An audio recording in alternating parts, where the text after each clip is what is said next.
मेरा 16 साल का भाई मेरे कमरे में सोने लगा था। जब से वह मेरे कमरे में सोने लगा, तब से मुझे अपने शरीर में बदलाव महसूस होने लगा। अचानक मेरी पीठ के निचले हिस्से में दर्द होने लगा। मेरे भाई ने मुझे अस्पताल नहीं जाने दिया। एक रात मैं सोने की नाटक कर रही थी, तभी आधी रात को मुझे अपने शरीर पर एक भार महसूस हुआ। मैंने नाइट लैंप जलाकर देखी तो वहां मेरा 16 साल का भाई था। वो मुझे मेरी शादी से पहले ही एक पति का अनुभव दे रहा था। उस रात उसने मेरी आंखों में देखा। और दोस्तों, आपसे हाथ जोड़कर विनती है कि मेरे चैनल को सब्सक्राइब करें और वीडियो में लास्ट तक बन रहे हैं। बहुत अच्छा स्टोरी है, तो चलिए जल्दी से कहानी शुरू करते हैं। मेरा नाम कृति है और मैं अभी 21 साल की हूँ। मेरी माँ नहीं है। जब मैं 6 साल की थी तो मेरी माँ चल बसी थी।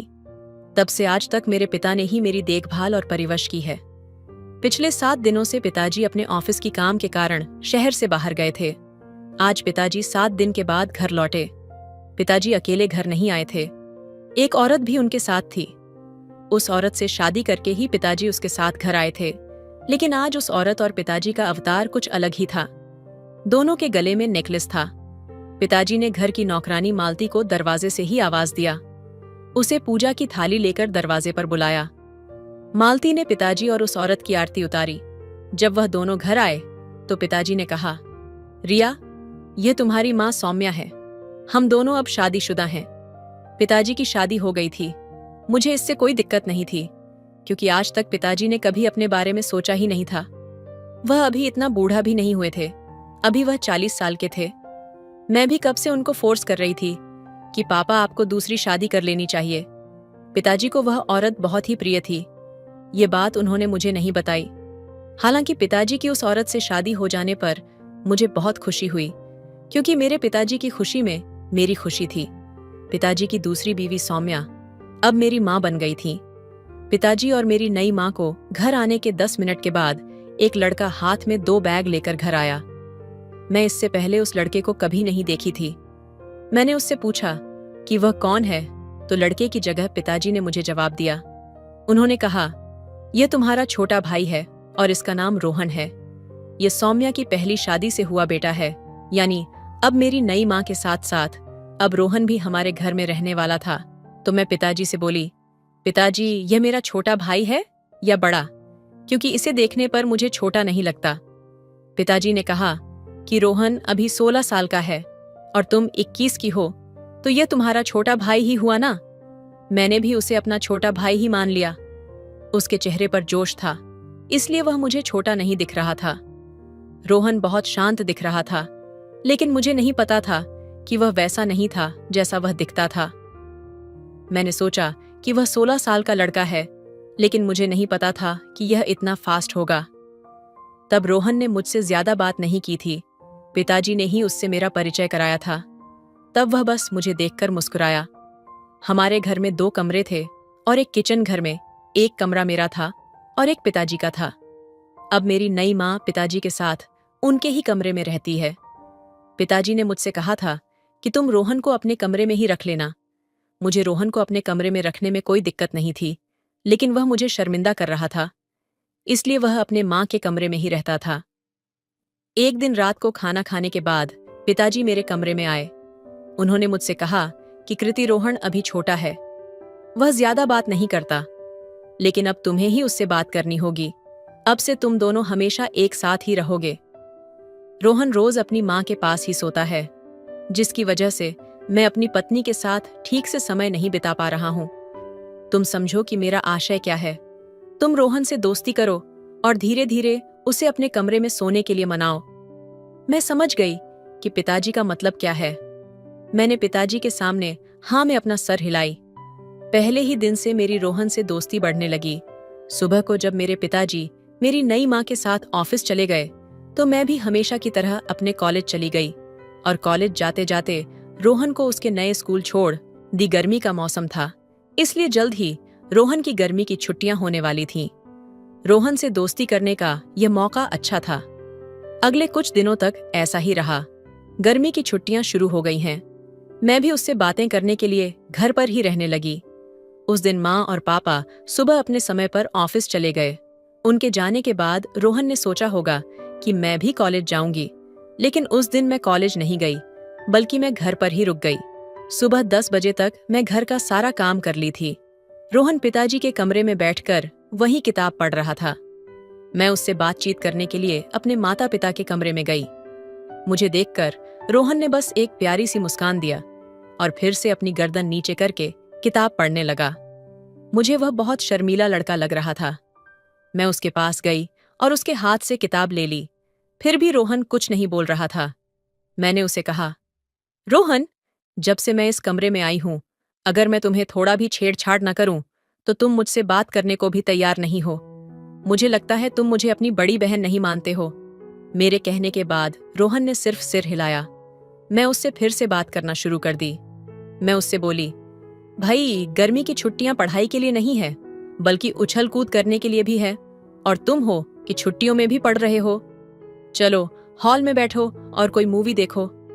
उस वक्त रोहन ने मुझसे कहा, मैं अभी मूवी देखने के लिए जवान नहीं हुआ हूं। रोहन की बात सुनकर मैंने उससे कहा, अरे वाह छोटू, आप बोल भी सकते हो मेरे। इतना कहते ही रोहन मेरी बात पर हंसने लगा। फिर मैंने उसका हाथ पकड़ लिया और उसे पकड़कर हॉल में ले आई। फिर टीवी चालू की और कार्टून देखने लगे। मैं उससे छोटी छोटी बातें करती थी।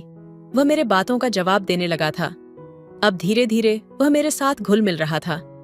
अब दिन में जब भी मेरे माता पिता घर पर नहीं होते तो मैं उसके साथ रहती। वह बाहर लड़कों के साथ बैट बॉल खेलता था और कभी कभी मैं उसे कैरम भी सिखाती थी। जल्दी हम दोनों दोस्त बन गए। उस दिन मैं रोहन से बोली कि अब हम दोस्त बन गए हैं, आज से तुम अपने माता पिता के कमरे में मत सोने जाना। उसने कहा, नहीं नहीं, मैं अपने माँ के साथ ही सोऊंगा। मैं चाहती थी कि छोटू माँ पिताजी के कमरे से बाहर चला आए, क्योंकि उनके बीच की दूरियां खत्म हो जाएं। फिर मैंने छोटू से कहा कि तुम अपने माता पिता की चिंता मत करो, मुझे भी अपने कमरे में अकेलापन महसूस होता है। अब यदि तुम एक दोस्त के रूप में मेरे कमरे में आते हो तो मैं तुम्हारे साथ अपना कमरा साझा करने के लिए तैयार हूँ। इसके लिए तुम्हें माँ पिताजी से बात करने की कोई जरूरत नहीं है, क्योंकि पिताजी भी चाहते हैं कि तुम मेरे कमरे में सो। अगले दिन रात को खाना खाने के बाद रोहन मेरे कमरे में आया।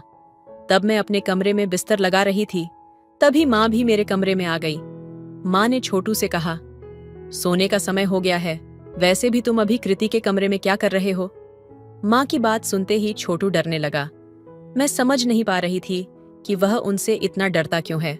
उस वक्त मैंने माँ से कहा कि माँ, आज से छोटू मेरे ही कमरे में सोएगा। तभी माँ बोली, नहीं नहीं, यह तुम्हें परेशान करेगा, सोने नहीं देगा।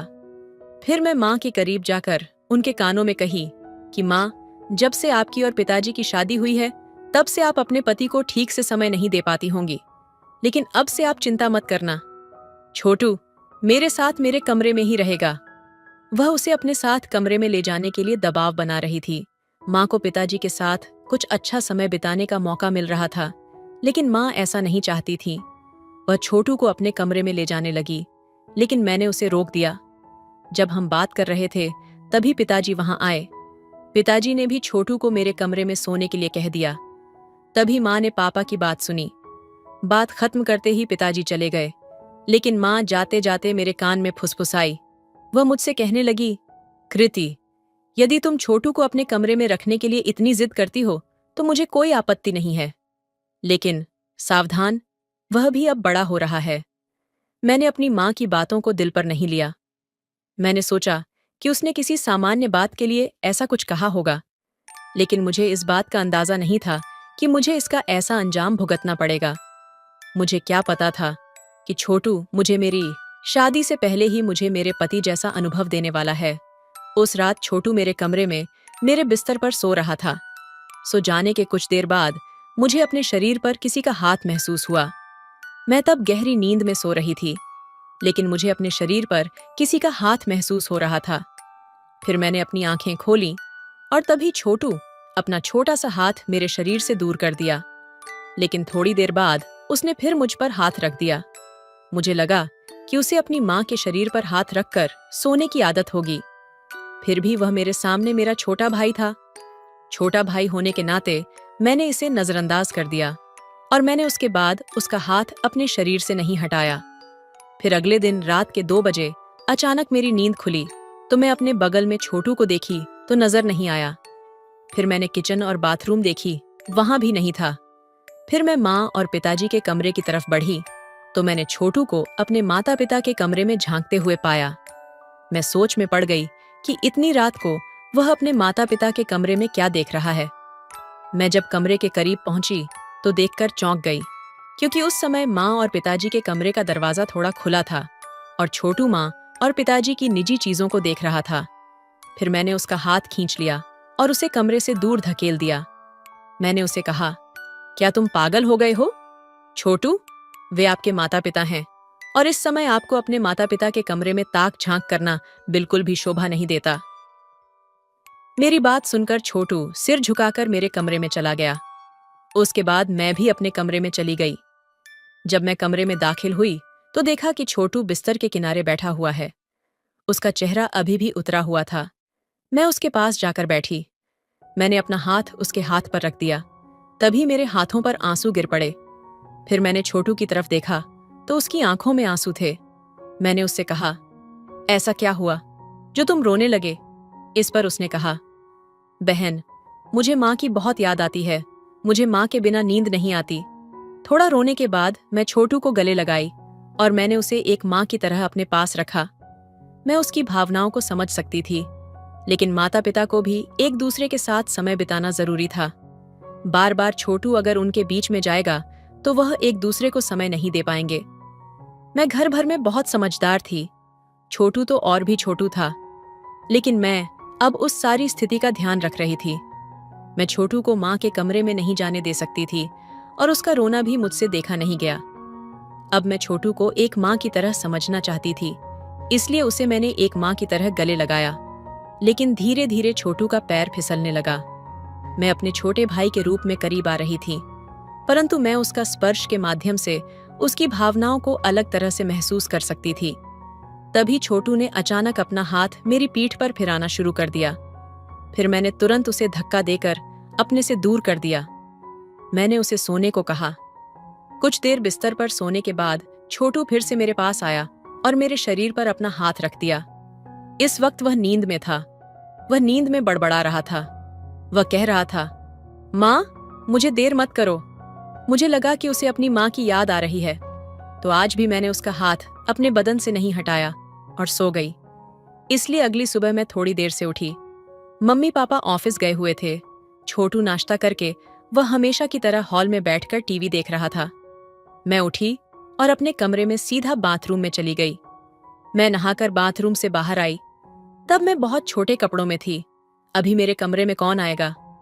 यह सोचकर मैं भी ऐसे ही अपने कमरे में चली गई। मैं अलमारी में अपने कपड़े ढूंढने लगी। तभी अचानक मेरे कमरे का दरवाजा खुला। सामने छोटू खड़ा था। फिर वह मेरी ओर देखा। मैं उसकी आंखों में देख ना सकी। वह मुझे ऐसी हालत में देखकर उसने एक बार नीचे भी देखा और देखता रहा। मैं पीछे की तरफ घूम गई और छोटू को कमरे से बाहर जाने को कहा, मगर छोटू कमरे से बाहर जाने को तैयार नहीं था। उस वक्त मैंने गुस्से में दोबारा छोटू को कमरे से बाहर जाने को बोली। फिर छोटू बाहर गया। वहां से निकलते ही जो ड्रेस मेरे हाथ में आई, मैंने उसे पहन लिया। फिर मैं बाहर आई और मैंने छोटू से कहा, तुम अचानक कमरे में क्यों आ गए? उसने कहा, मैं यह देखने आया था कि आप जाग गई हैं या नहीं, क्योंकि मैं सुबह से वहीं टीवी देखकर बहुत बोर हो गया हूं। अब छोटू को नाराज करने का मेरे पास कोई कारण नहीं था, तो मैंने आगे कुछ न कहते हुए उसे कहा कि तुम अपना ख्याल रखना। आज मैं तुम्हें अपने दोस्त के घर ले जा रही हूँ। उसका भाई भी तुम्हारे ही उम्र का है। तुम्हें एक नया दोस्त भी मिल जाएगा। तुम्हें वहां बहुत मजा भी आएगा। मैं अपने दोस्त की घर जाने के लिए घर से छोटू के साथ निकली। छोटू और मैं अपनी स्कूटी से उसके घर जा रहे थे। स्कूटी से गुजरते वक्त छोटू ने मुझे इधर उधर नजरें घुमाते हुए देख लिया। उसने मुझसे कहा, दीदी, मुझे बाहर जाना बहुत पसंद है, लेकिन माता पिता हमें कहीं भी ले जाने को तैयार नहीं है। मैं छोटू को समझाते हुए बोली, आपके माता पिता दोनों कामकाजी हैं। वे दोनों अपने काम में व्यस्त हैं, रहते ना, इसलिए उन्हें टाइम नहीं मिलता कि आपको कहीं बाहर घुमाए। लेकिन चिंता मत करो, मैं समझती हूँ कि आपको बाहर घूमना, यात्रा करना पसंद है। कभी कभार मैं तुम्हें बाहर घुमाने ले जाऊंगी, ठीक है ना? मैंने छोटू को ठीक से समझाया। जल्द हम लोग मेरे दोस्त के घर पहुंच गए। मेरे दोस्त का भाई छोटा था, लेकिन वह वास्तव में मेरे छोटू से थोड़ा छोटा लग रहा था। छोटे बच्चे की युवावस्था तक पहुंचने से पहले ही दोनों में दाढ़ी और मूछें आनी शुरू हो गई थी। मेरी दोस्त स्वर्णा ने छोटू को मेरे साथ देखा और मुझसे बोली, रिया, तुमने मुझे अपने नए रिश्ते के बारे में कुछ नहीं बताया। तुम अपने प्रेमी को सीधे मेरे घर ले आई। जब स्वर्णा यह कह रही थी तो मैंने छोटू की तरफ देखा। वह ऐसे शर्मा रहा था जैसे मैं सच में उसकी गर्लफ्रेंड हूं। मैंने स्वर्णा से कहा कि ये मेरा बॉयफ्रेंड नहीं है, ये तो छोटा भाई है, और तुम्हारा भी। मैंने स्वर्णा को अपने पापा की शादी के बारे में सब कुछ बता दिया। फिर वह बोली, अरे अच्छा, ये तेरा भाई है, क्षमा कर दो, मुझे नहीं पता था। स्वर्णा के घर पर मैंने उससे खूब बातें की। स्वर्णा के भाई के साथ खेलते हुए छोटू एक मासूम लड़के की तरह लग रहा था। वह दोनों अपनी उम्र के हिसाब से बिल्कुल भी जवान नहीं लग रहे थे। शायद उनकी मां ने उन्हें अच्छे संस्कार दिए थे। मुझे उसमें बिल्कुल भी कोई अपेक्षा नहीं दिखी। उसी रात खाना खाते समय मेरी मेज के नीचे से बार बार किसी का पैर मुझे छू रही थी। फिर मैंने नीचे देखा तो ये मेरे बगल में बैठे छोटे का पैर था। मुझे नहीं पता कि वह मुझे जानबूझकर लात मार रहा था या अनजाने ही मार रहा था। मैंने अपने माता पिता के सामने उससे कुछ नहीं कहा, लेकिन जब मैंने उसकी तरफ घूर कर देखा तो उसने तुरंत अपना पैर हटा लिया।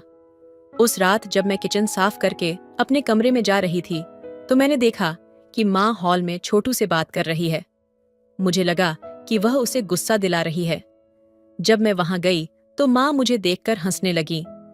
मैं माँ की तरफ देखकर मुस्कुराई और अपने कमरे में चली गई। छोटू भी मेरे पीछे मेरे कमरे में आ गया। कुछ देर के बाद माँ 2 गिलास दूध लेकर मेरे कमरे में आई। उसने एक गिलास मेरे हाथ में दिया और दूसरा छोटू को।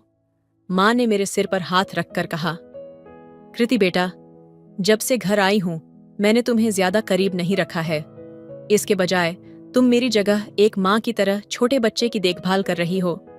मैं भाग्यशाली हूं कि मुझे आप जैसी बुद्धिमान बेटी मिली है। मेरी माँ मेरी बहुत सराहना कर रही थी। मैंने बड़े प्रेम से उनका दिया हुआ दूध पिया। उस समय मैंने अपनी असली माँ को दूसरी माँ के रूप में देखा था। अगले कुछ दिन ऐसे ही बीत गए। अब जब मैं सुबह उठती हूँ तो मुझे अपने बिस्तर से बहुत परेशानी होती है। इतनी टेढ़ी नींद भी नहीं आई कि बिस्तर मेरे बगल की चादर इतनी अस्त व्यस्त हो जाए। फिर भी मैंने इसे नजरअंदाज कर दिया। लेकिन कुछ दिनों से अचानक मेरे पेट में दर्द होने लगा। उस दिन जब मैं सुबह उठी तो मेरे पेट के निचले हिस्से में दर्द होने लगा। मुझे नहीं पता था कि मैं अपने पिता को इस बारे में कैसे बताऊं। उस दिन सुबह जब मैं उठी तो मैं पेट पर हाथ रखकर बिस्तर पर बैठी रही। जब मैं उठी तो छोटू जाग चुका था। वह मुझे अलग तरह से देख रहा था। उठते ही उसने अपना हाथ मेरी बांह पर रख दिया। फिर उसने कहा, क्या तुम ठीक हो? मुझे कुछ हो रहा है। ऐसा मैंने अभी तक छोटे को अपने मुंह से नहीं बताई थी। कौन जानता है कि कैसा लगेगा। यह सब। फिर मैं बिस्तर से उठ गई और उठकर अपने कमरे से बाहर चली गई। फिर मैं अपनी माँ से जब बोलना शुरू की तो मुझे अपनी माँ का चेहरा गंभीर दिखाई दिया, इसलिए मैं अपनी बात बदल दी। आज माँ पिताजी के साथ ऑफिस न जाकर रिक्शे से अपने ऑफिस चली गई। मैं पिताजी से बात करती तो मुझे उनका भी चेहरा बहुत गंभीर नजर आया। क्या माता पिता के बीच कोई विवाद था या फिर कुछ और? मुझे उनके विवाद के बारे में कुछ भी पता नहीं था। उस वक्त मैंने ऑफिस जाने से पहले पिताजी को रोका। मैंने उनसे कहा, पिताजी, क्या आपके और माँ के बीच कोई बहस हुई है? पिताजी ने बिना कुछ कहे अपना सिर हिलाया और अपने ऑफिस की ओर जाने लगे। अगले 3-4 दिन ऐसे ही बीत गए। मैं पिछले 3 दिनों से पेट दर्द से परेशान थी। आखिरकार 3 दिन बाद मैंने अपनी माँ को अपने पेट दर्द के बारे में बताया। फिर माँ मुझे हॉस्पिटल ले गई। वहां मेरा चेकअप हुआ। मेरी रिपोर्ट देखकर माँ ने अपना सिर झुका लिया। माँ ने मुझसे कहा, कृति बेटा, अब मेरे मन में एक सवाल है, इसका जवाब मुझे सच्चाई से देना। उन्होंने आगे कहा, कृति, क्या तुम्हारा कोई बॉयफ्रेंड है? मैं माँ से बोली, माँ, ये कैसा सवाल है? इस रिपोर्ट को देखने के बाद आप मुझसे ये सवाल क्यों पूछ रही हैं? तभी माँ ने कहा, क्योंकि मुझे अब यह सवाल पूछने की जरूरत महसूस हो रही है, क्योंकि तुम्हारी रिपोर्ट में ये लिखा है कि तुम गर्भवती हो। माँ की बात सुनकर पल भर में मेरी आंखों में आंसू आ गए। मैंने माँ से कहा कि माँ, क्या आपने रिपोर्ट को ठीक से पढ़ा है? मैं और गर्भवती यह संभव ही नहीं है, क्योंकि मेरा कोई बॉयफ्रेंड या ऐसा कुछ भी नहीं है। उस वक्त मैं और माँ एक बार फिर एक दूसरे को देखा। अब मेरा पूरा संदेह दूर हो गया था, क्योंकि वह 16 साल का था, लेकिन दिखने में वह बड़ा लग रहा था। अब वह मेरे बहुत करीब था। मैंने माँ से कहा, माँ, ये सब छोटू का किया धरा है, क्योंकि पिछले कुछ दिनों से मैंने अपने कमरे की चादर भी फटी हुई देखी है। मैं छोटू को नहीं छोड़ूंगी। जैसे ही मैंने यह कहा तो मेरी माँ ने मुझसे कहा कि कृति शांत हो जाओ, छोटू गलत होगा, लेकिन यह सब बातें अपने पापा के सामने मत बताना। आपको पता ही होगा कि वे हार्ट पेशेंट से हैं। अगर वे बहुत ज्यादा सोचेंगे तो कुछ भी हो सकता है। फिर माँ ने कहा, मैं छोटू को जल्दी हमारे घर से ले जाऊंगी। तुम्हें यह सारी बातें अपने पापा को नहीं बतानी चाहिए। मैं तुम्हें इस गर्भवती स्त्री से भी छुटकारा दिलाऊंगी। माँ मुझे बहुत अच्छे से समझाई। फिर मैंने अपनी माँ को गले लगा लिया। माँ ने मेरे आंसू पहुंचे और हम घर जाने लगे। उस रात हर दिन की तरह अपने छोटे को कमरे में सोने दी। मुझे जल्दी नींद लग गई थी। थोड़ी देर बाद मुझे एहसास हुआ कि मेरे कमर पर किसी का हाथ है। फिर मैं आंख खोली, देखी तो छोटू पकड़ा हुआ था। फिर मैं उस पर चिल्लाई और उसे अपने कमरे से बाहर निकाल दिया। मेरी आवाज से पिताजी जाग गए और मेरे कमरे में आए। इससे पहले कि मैं गुस्से में कुछ बोलती, माँ ने हर चीज का ख्याल रखा। माँ ने कहा, बहुत दिन हो गए, छोटू अपनी बहन के ही कमरे में सो रहा है। अब हो सकता है कि वह कुछ दिनों के लिए अपनी माँ के साथ सोना चाहता हो। फिर माँ बोली, कोई बात नहीं, छोटू कुछ दिनों तक अब मेरे कमरे में ही सोएगा। माँ छोटू का हाथ पकड़कर उसे अपने साथ अपने कमरे में ले गई। उस रात मैं सो नहीं पाई, लेकिन कुछ देर के लिए अचानक मेरी आंख लग गई। जैसे ही मैं नींद में करवट बदली तो मेरा हाथ भी दूसरी तरफ किसी के पैर पर पड़ गया। तभी मेरी नींद अचानक से खुल गई। उठते ही मैंने अपने कमरे की लाइट जलाई। मेरे बगल में एक छोटा सा लड़का था। कब से वह मेरे सिर पर अपना हाथ फिरा रहा था। इससे मैं बहुत डर गई, इसलिए मैं डर के मारे जोर जोर से चिल्लाने लगी। पिताजी मेरी आवाज सुनकर मेरे कमरे में आए। मैं अपने कमरे में छोटे बच्चे को देख रही थी। मेरी माँ भी सदमे में थी। पिताजी ने मुझे रोते हुए देखा तो पिताजी ने मुझसे पूछा, कृति क्यों रो रही हो, क्या हुआ? भाव विभोर होकर मैंने पिताजी को अपने साथ हुए घटना के बारे में सब कुछ बताया। उस वक्त पिताजी छोटू के कान के नीचे एक झापड़ मार दिए। तभी छोटू बोला, कृति तुम किस बारे में बात कर रही हो? यह सच है कि मैं तुमसे प्यार करता हूं, लेकिन मैंने तुम्हारे साथ ऐसा घृणित कार्य कभी नहीं किया। तुमसे किसने कहा कि तुम गर्भवती हो? उस समय मैं माँ से बोली, माँ आपने मेरी रिपोर्ट अपने पास रखी है ना, लाना जरा। तभी माँ ने कहा, कैसी रिपोर्ट? माँ ने मुझसे ऐसा झूठ क्यों बोला? फिर माँ ने पापा से कहा, अब आपकी बेटी मेरे 16 साल के बेटे पर बिना मतलब के आरोप लगा रही है। अब तो हद हो गई, मैं इस घर में बिल्कुल नहीं रह सकती। तुम्हें मेरे गुजारा बसर करने के साथ साथ मेरे बेटे का नुकसान भी चुकाना होगा। माँ पापा से ऐसी भाषा में बात क्यों कर रही थी? मुझे कुछ समझ नहीं आया। एक तो मैं सोचने लगी कि मैं गर्भवती हूँ, साथ ही मम्मी पापा की यह बातचीत देखकर मैं और भी डिप्रेशन में जा रही थी। तभी मुझे चक्कर आ गया और मैं गिर गई। धीरे धीरे मेरी आंखें बंद हो रही थीं। तभी छोटू दौड़कर मेरे लिए पानी लेकर आया। उसने मेरे चेहरे पर पानी के छींटे मारे और अपने हाथ से मुझे पानी पिलाया। तब माँ मुझसे और पापा से दूर मुंह करके खड़ी थी। फिर छोटू ने बात शुरू की। उसने अपनी माँ से कहा, मुझे माफ कर दो मैडम, लेकिन अब से मैं तुम्हारे खेल में तुम्हारा साथ नहीं दे सकता हूँ, क्योंकि आज तुमने एक लड़की के सामने मेरा चरित्र खराब कर दिया है। उसने आगे कहा, कृति प्लीज मुझ पर भरोसा करो, मैंने तुम्हारे साथ कुछ भी गलत नहीं किया है और तुम गर्भवती नहीं हो। ये सारे खेल इस मैडम की है। अब मैं उसकी सारी सच्चाई आपके सामने लाऊंगा। फिर छोटू ने बात शुरू की। उन्होंने कहा, मैं 16 साल का नहीं हूँ, मैं 22 साल का हूँ और इस मैडम का कोई बेटा नहीं है। मैंने एक थिएटर कंपनी में भी काम किया है। ये मैडम मुझे वहां पर मिली थी। इससे पहले भी मैंने इस मैडम के साथ ऐसा ड्रामा किया है। इस मैडम के साथ आज तक मैंने जो भी नाटक किए हैं, उससे मैं समझा कि वे वास्तव में क्या करती हैं। थोड़ी बहुत पढ़ाई के बाद ये मैडम एक कंपनी में 5,000 की नौकरी शुरू कर देती है और वह अपनी खूबसूरती का फायदा उठाकर कंपनी के मालिक या मैनेजर को अपने प्रेम जाल में फंसाती है और दिखाती है कि वह उसके सामने बहुत हताश बेचारी है। उसका एक 16 साल का बेटा है। उस बच्चे का भरण पोषण भी ठीक से नहीं हो पाता। यह कुछ चीजें हैं जिससे यह मैडम अपना क्रश दिखाती हैं। वे उनके सामने बहुत गरीब और भोले भाले होने का नाटक करती हैं, और फिर एक बार जब उनकी शादी उस अमीर व्यक्ति से हो जाती है तो कुछ दिनों के बाद वे किसी न किसी कारण से उस व्यक्ति से तलाक ले लेती हैं और अंत में भारी मात्रा में धन प्राप्त करती हैं। गुजारा भत्ता का इनाम उन्हें मिलने वाले गुजारा भत्ते के साथ साथ वे मेरा खर्च भी उठाती हैं। कृति, तुम्हारे पापा इस मैडम के चौथे शिकार हैं। पहले मुझे केवल अपने पैसे से भुगतान करना पड़ता था, लेकिन आज मेरे चरित्र पर उंगली उठाई है मैडम। मेरे साथ ऐसा कुछ करेंगी, मुझे नहीं पता था। कृति, यह सच है कि मैं तुमसे प्यार करने लगा था, लेकिन मैंने तुम्हारे साथ कुछ भी गलत नहीं किया है पिताजी। और मैंने दोनों ने जो छोटू कहा उसे सुन के चौंक गए। बिना जाने बुझे एक धोखेबाज महिला के जाल में फंस गए थे। पिछले कुछ दिनों से मम्मी और पापा दोनों के बीच बहस हो रही थी, और किसी न किसी वजह से मम्मी जानबूझकर बहस कर रही थी, क्योंकि अब वह पिताजी से तलाक लेना चाहती थी और उससे ढेर सारे पैसे भी ऐंठना चाहती थी। पिताजी ने मुझसे कहा, कृति, मैंने तुम्हें हमारी बहस के बारे में कुछ नहीं बताया था। मुझे लगा कि हमारी बहस का बच्चों पर बुरा असर पड़ेगा, लेकिन कई बार बच्चों को कुछ बातें भी बतानी जरूरी होती हैं। उस वक्त हमने छोटू को धन्यवाद कहा, क्योंकि समय रहते उसने हमें सब सच बता दिया और सच बताकर अपने ऊपर लगे दाग को भी मिटा दिया। पिताजी ने धोखेबाज महिला की शिकायत पुलिस से की। उसे महिला पुलिस पकड़कर ले गई। इसमें रोहन की कोई गलती नहीं थी और अपराध ही नहीं था।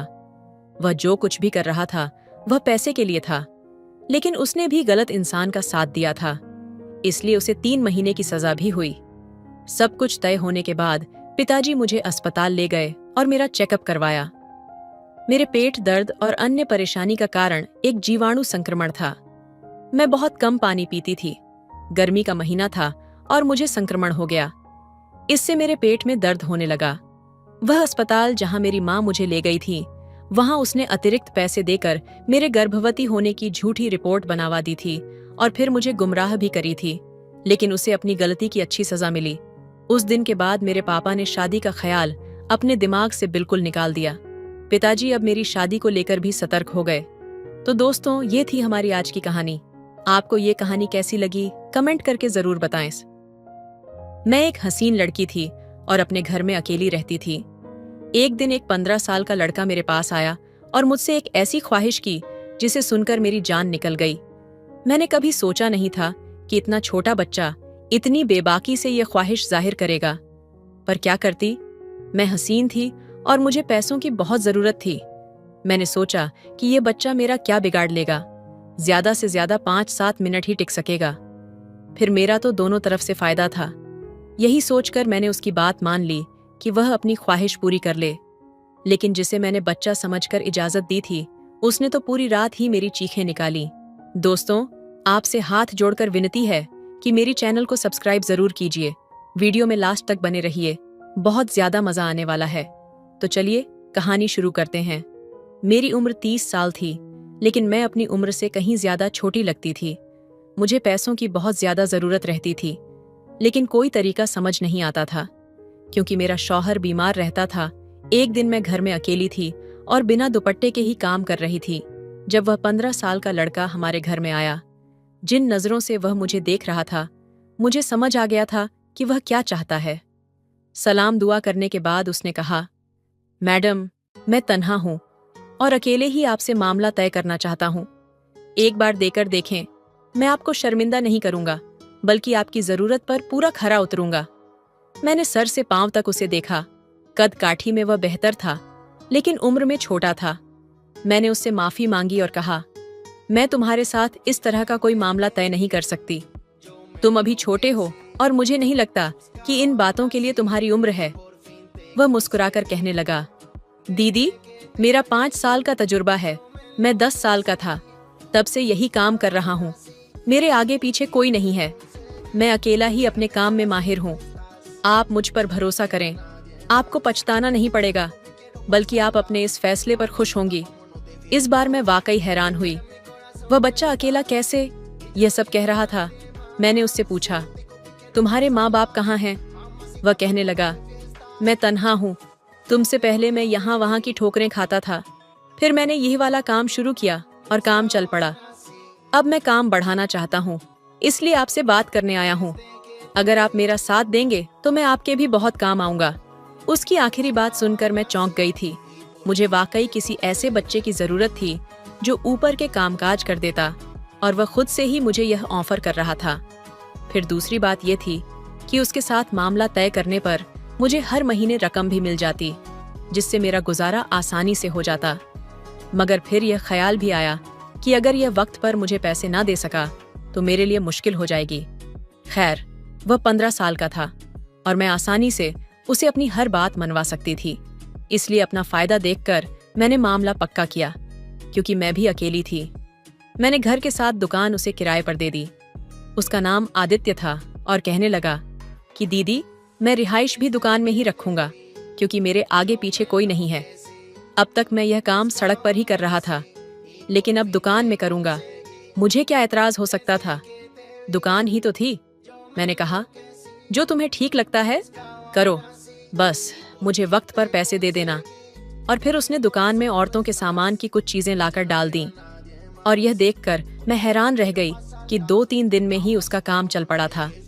सारा दिन वह दुकान खोलकर काम करता और उसकी दुकान पर औरतों का लाइन लगा रहता। रात के वक्त उसी दुकान में सो जाता। इतने दिनों से यह दुकान खाली पड़ी थी। पहले जब कभी यह किराए पर थी तो कोई भी ग्राहक आता ही नहीं था। कितनी बार मैंने दुकान किराए पर चढ़ाई, मगर सब ने यही कहकर छोड़ दी कि यह जगह काम के लिए सही नहीं है। मैंने तो यह उम्मीद ही छोड़ दी थी कि कभी यह दुकान किराए पर भी चलेगी कि नहीं। लेकिन उस बच्चे ने न सिर्फ सही कीमत पर उसे किराए पर लिया था, बल्कि उसने तो अपना काम भी चला लिया था। बस अजीब बात यह थी कि उसने औरतों का सामान दुकान में रखा था और औरतें उस बच्चे से सामान खरीदने आती थीं। कुछ दिन गुजरे तो मेरी आदित्य से अच्छी बातचीत हो गई। वह मेरे छोटे मोटे काम करने लगा था। जब कभी कुछ अच्छा पकाती तो उसे दुकान पर पहुंचा देती। दुकान और घर के बीच में छोटा सा दरवाजा भी था। जरूरत के तहत मैं वह दरवाजा खोलकर आदित्य से बातचीत भी कर लेती थी। धीरे धीरे हमारे बीच अच्छी दोस्ती हो गई। मैं भी एक तरह से बेचैन ही थी, इसलिए मुझे आदित्य का सहारा मिल गया था। दरअसल मेरे बच्चे नहीं थे और मेरे शौहर राहिल को कोरोना का अटैक हुआ था। उसके बाद वह बिस्तर पर पड़ गए थे। घर का गुजारा बहुत मुश्किल से चल रहा था। कभी कोई मदद के लिए पैसे दे जाता तो कभी कोई ऐसे में दुकान से मिलने वाले पैसे मेरे लिए कुछ सहारा हो गए थे। इसलिए मैंने खुद आदित्य से दोस्ती बढ़ाई थी, ताकि वह दुकान छोड़कर ना जाए और मेरी आमदनी भी बनी रहे। लेकिन मुझे क्या मालूम था कि मैं जिसे 16 साल मासूम बच्चा समझ रही हूँ, वह इतना सीधा सादा भी नहीं है। उस बच्चे ने तो कुछ ही दिनों में मेरी दुनिया पलट कर रख दी थी। हम दोनों के बीच कुछ ज्यादा ही दोस्ती बढ़ी तो मैंने उसे अपने घर के अंदर आने की इजाजत भी दे दी। अब कुछ कामों वगैरह के लिए वह मेरे घर में ही चला आता था और बाकी वक्त तो वह दुकान में ही गुजारता था। राहिल को भी इस बात पर कोई एतराज नहीं था, क्योंकि मेरे लिए तो वह 16 साल का बच्चा ही था। बल्कि आदित्य के आने से तो हमारी जिंदगी में रौनक आ गई थी। अब मैं पहले की तरह उदास और मायूस नहीं रहती थी, बल्कि कोई भी बात होती तो आदित्य से कह दिया करती थी। मौसम बदलने की वजह से राहिल की तबीयत काफी खराब रहने लगी थी। मेरे पास उन्हें अस्पताल ले जाने के लिए भी पैसे नहीं थे। एक दिन ऐसे ही मेरी आंखों में आंसू आने लगे। आदित्य ने मुझे देखा तो पूछने लगा, दीदी क्या बात है, क्यों रो रही हो? मैंने उसे बताया कि राहिल को अस्पताल लेकर जाना है। मेरे पास पैसे नहीं हैं। मैं अब इस जिंदगी से तंग आ चुकी हूँ। अकेले ही सारी मुश्किलों से लड़ना पड़ता है। राहिल तो मेरे सहारे के बगैर बिस्तर से भी नहीं उठ सकते। अगर मेरा कोई बच्चा होता तो शायद मेरी जिंदगी आसान हो जाती। किसी कमजोर लम्हे में मैंने अपने दिल का हाल आदित्य के आगे बयान कर दिया था। मेरी बात सुनकर आदित्य मुस्कुराकर कहने लगा, तो दीदी बच्चा कर लो, इसमें क्या परेशानी है? आदित्य की बात पर मैं शर्मिंदा हो गई। मैं उसे कैसे बताती कि राहिल बिस्तर पर थे और वह इस काबिल नहीं थे कि हम बच्चा पैदा कर सकें। शादी के शुरू के सालों में राहिल नहीं चाहते थे कि हम बच्चे के झंझट में पड़े, और जब हमने बच्चे की जरूरत महसूस की तो राहिल इस काबिल नहीं रहे कि बच्चा पैदा कर सकें। उन्हें अचानक ही कोरोना का अटैक हुआ था और उसके बाद वह किसी काबिल नहीं रहे। मोहब्बत की शादी आहिस्ता आहिस्ता मजबूरी की शादी बन गई। और अब मैं मजबूरी में ही राहिल का साथ निभा रही थी, क्योंकि इसके अलावा मेरे पास कोई रास्ता नहीं था। आदित्य ने शायद मेरे चेहरे के उतार चढ़ाव पढ़ लिए थे। कहने लगा, दीदी, आपको परेशान होने की जरूरत नहीं है, मैं आपके साथ हूं ना, जल्दी आपके सारे तकलीफ खत्म हो जाएंगे। आदित्य की बात पर मैं मुस्कुरा उठी थी। वह अकेले ही इतना हौसला रखता था कि हर मुश्किल से लड़ जाता था, और एक मैं थी जिसने इतनी उम्र गुजारने के बावजूद भी हिम्मत नहीं पकड़ी थी। आदित्य ने अपने माँ बाप को 10 साल की उम्र में खो दिया था, और इसके बावजूद भी वह दुनिया के मेले में गुम नहीं हुआ था। न सिर्फ उसने अपनी जिंदगी का सफर जारी रखा, बल्कि वह राहिल की भी बहुत ज्यादा देखभाल करने लगा था। मैं किसी भी काम से घर से निकलती तो आदित्य ही मेरे शौहर की देखभाल करता और उनके पास बैठा रहता। उन दोनों के बीच न जाने क्या बातचीत होती थी, लेकिन मुझे देखकर आदित्य हमेशा खामोश हो जाता था। आदित्य ने मुझसे वादा किया था कि वह मेरी हर कमी को दूर कर देगा, और उसके इस वादे पर मैं मुस्कुरा उठी थी। मैं बच्चा पैदा करना चाहती थी। अपनी जिंदगी में मुझे औलाद की कमी को पूरा करना था, लेकिन आदित्य भला उसे कैसे पूरा कर सकता था। उसकी खुशी की खातिर मैंने मुस्कुराहट चेहरे पर सजाई थी, और फिर इस बात को कुछ ही दिन गुजरे कि मुझे अपने अंदर बदलाव महसूस होनी शुरू हो गई। मेरी तबीयत ज्यादा खराब हुई तो आदित्य ने ही मुझे पैसे दिए और कहने लगा कि दीदी, डॉक्टर को दिखा लो। उसके कहने पर मैं डॉक्टर के पास चली गई, और वहां जाकर मुझे पता चला कि मैं प्रेग्नेंट हूं। मुझ पर पहाड़ टूट पड़ा। ये कैसे मुमकिन था? राहिल में तो इतनी हिम्मत ही नहीं थी कि वह बाप बन सकते हैं, तो फिर मैं प्रेग्नेंट कैसे हुई थी? मैं थर थर कांपते हाथों से रिपोर्ट पकड़े घर लौटी थी, और जब मैंने यही बात घर आकर डरते डरते राहिल को बताई तो वह मुस्कुराकर कहने लगे कि हो सकता है कि मैं इस काबिल हो गया हूं कि एक बच्चे का बाप बन सकूं। अगर खुदा ने हमें यह खुशखबरी सुनाई है तो इसे मुस्कुराकर कबूल कर लो। राहिल की बात पर मैं हैरान रह गई थी। क्या वाकई में राहिल के बच्चे की मां बनने वाली थी?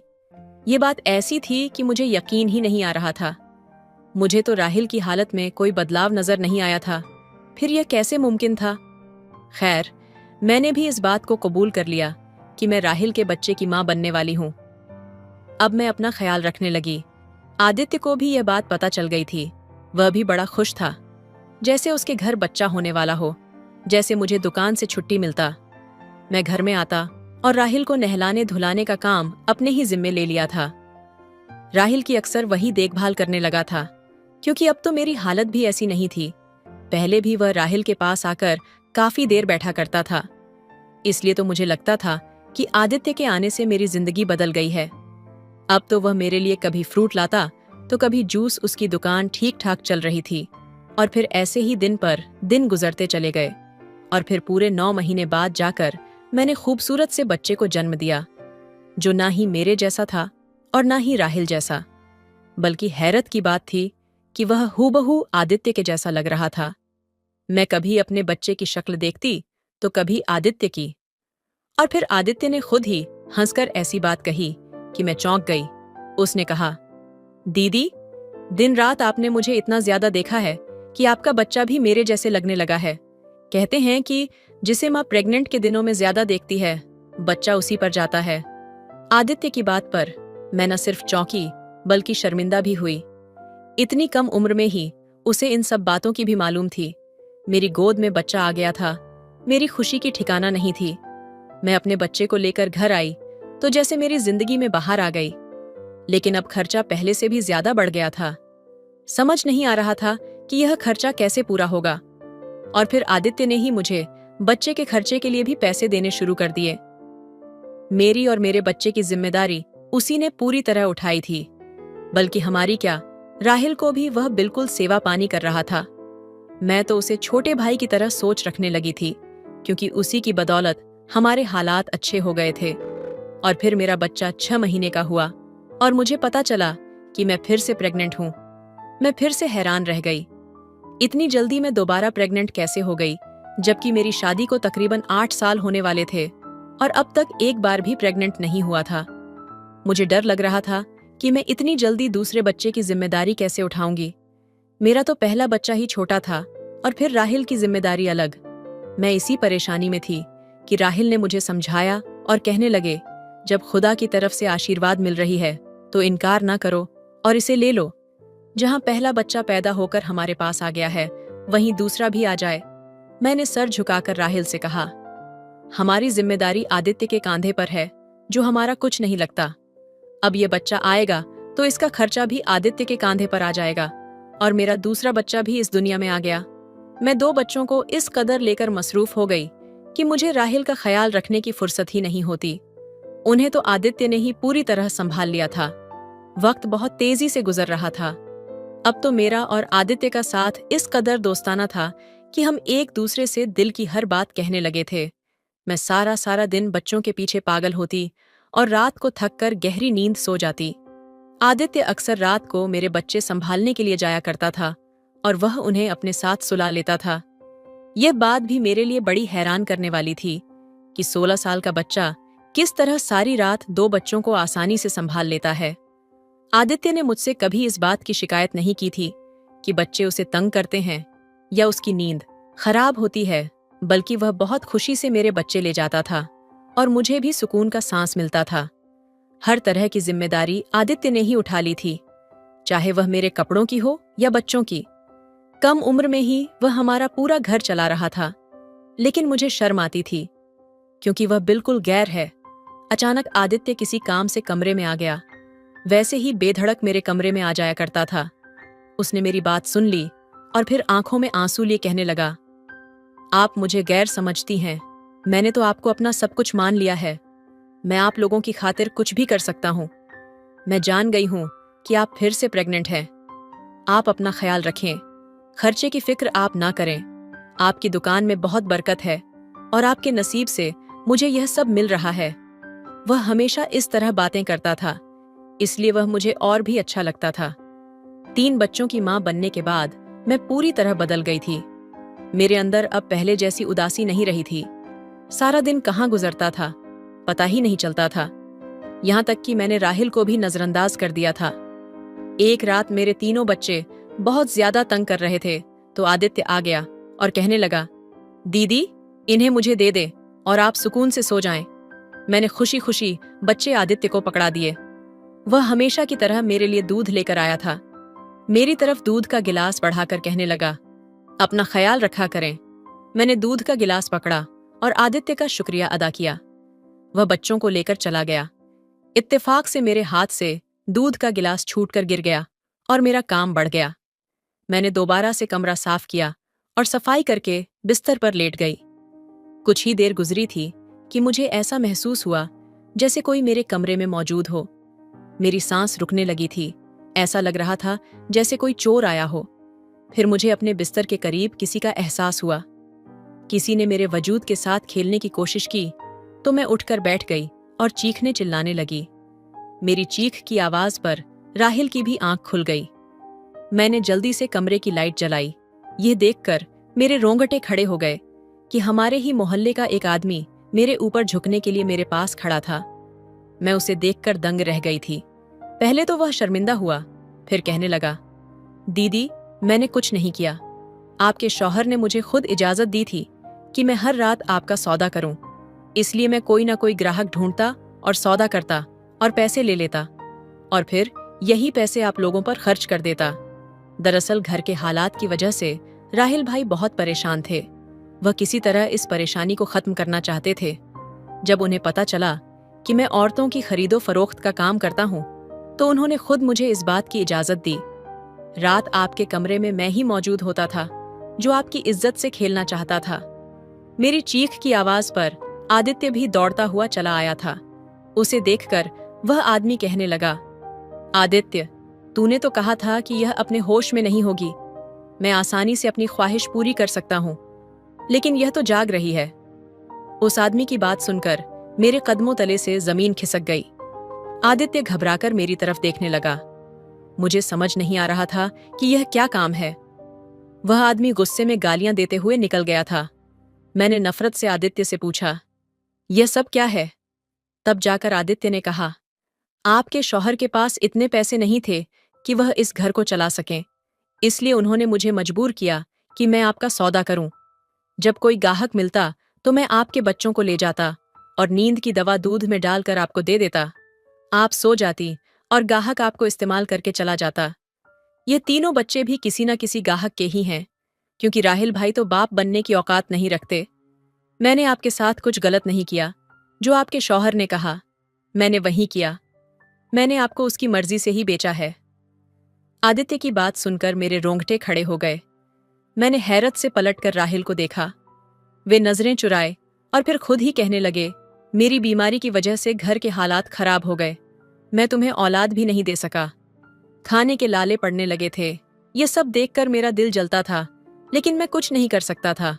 इसलिए जब मुझे पता चला कि आदित्य कैसा काम करता है, तो मैंने खुद ही उससे कहा कि हर रात वह तुम्हें किसी न किसी को बेच दिया करें। मैं तो खुद नींद की दवाइयां लेकर सोता था, इसलिए मुझे कुछ पता नहीं चलता था। आदित्य भी किसी ग्राहक को लाता और फिर सुबह होने से पहले ग्राहक लौट जाता। बच्चे होने से तुम खुश हो गई और हमारे घर के हालात बदल गए, और मैं बस इतना ही चाहता था। राहिल की बात सुनकर मैंने अपना सिर पकड़ लिया था। मुझे यकीन नहीं हो रहा था कि मेरे शौहर ने मुझ पर इतना बड़ा जुल्म किया है। घर के हालात को बदलने के लिए और मेरी गोद भरने के लिए आदित्य के साथ मिलकर उसने मेरे ही वजूद का सौदा किया है। मैं जोर जोर से रोने लगी थी। जब रोते रोते कुछ संभली तो मैंने आदित्य के आगे हाथ जोड़ दिए और कहा, हमारी जिंदगी से चले जाओ। तुम्हारे आने से पहले हम मुसीबत में जरूर काटते थे, लेकिन मेरे शौहर ने कभी मेरी इज्जत का सौदा नहीं किया था। ना ही उनके दिल में कभी ऐसा कोई ख्याल आया था। यकीनन ये सब तुम्हारी पढ़ाई हुई पट्टी है। मुझे समझ आ गया है कि तुमने औरतों की खास दुकान क्यों खोली थी। इस बहाने तुम औरतों की मजबूरियों का सौदा करते हो। मैंने आदित्य को फौरन दुकान खाली करने को कह दिया और उसकी गोद से अपने बच्चे झपट लिए। मेरे छोटे छोटे 3 बच्चे मेरे सामने थे, जिनके बाप का मुझे मालूम नहीं था।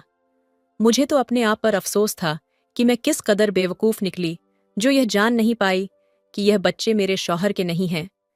क्यों मैं उन दोनों मर्दों के हाथों बेवकूफ बन गई थी। मेरा मुजरिम सिर्फ आदित्य नहीं था, बल्कि राहिल भी थे। लेकिन मैं क्या करती। मैं राहिल के निकाह में थी और उनकी हालत ऐसी नहीं थी कि मैं उन्हें छोड़ देती। इसलिए मैंने मजबूरी में उनके साथ गुजारना शुरू कर दिया। आदित्य दुकान छोड़कर चला गया। मैंने उसी दुकान में कुछ जमा किया, पैसों से औरतों का सामान डाल दिया और खुद वो दुकान चलाने लगी।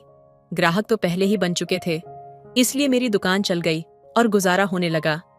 मैंने अपने बच्चों को सीने से लगा लिया, क्योंकि ये मेरे बच्चे हैं। उनका बाप कौन है ये मैं नहीं जानती, मगर मैंने इन्हें अपनी गोद से पैदा किया है, इसलिए इनके लिए मेरे दिल में मोहब्बत कम नहीं हुई। आप लोग बताएं, जो मेरे साथ हुआ क्या वह सही है? क्या मेरे शौहर को यह हरकत करनी चाहिए थी?